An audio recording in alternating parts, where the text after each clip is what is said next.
Hi అండి.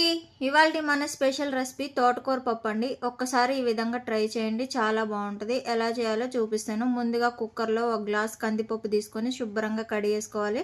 తర్వాత తోటకూర కట్ చేసుకొని శుభ్రంగా కడిగేసుకొని ఈ కందిపప్పులో అయితే వేసేసుకోవాలి.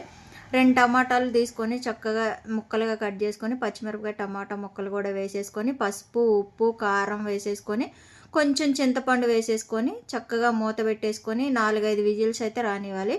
ఈ విధంగా ఉడికేసినాక కొంచెం వాటర్ వేసుకొని మెత్తగా అయితే మెదిపేసుకోవాలి. తర్వాత పోపు వేసుకోవాలి. ఆయిల్ వేసుకొని ఆయిల్ హీట్ అయినాక పోపు దినుసులు వేసుకోవాలి. కొంచెం చిటపటలాడినాక ఎండుమిరపకాయలు కరివేపాకు తెల్లెల్లిగడ్డ వేసుకొని చక్కగా ఫ్రై చేసుకోవాలి. ఫ్రై అయినాక ఇంగువ ఉంటే ఇంగువ వేసుకోండి, చాలా ఫ్లేవర్ బాగుంటుంది. మన ఏ తాలింపులో అయినా ఇంగువ వేసుకుంటే మన ఆరోగ్యానికి మంచిది, చాలా బాగుంటుందండి. ఇవి కొంచెం ఫ్రై అయినాక పప్పునైతే వేసేసుకోవాలి. ఈ విధంగా అయితే మన తోటకూర పప్పు అయితే రెడీ అండి. ఒక్కసారి ఈ విధంగా ట్రై చేయండి. ఓకేనా? Bye bye. Thank you for watching.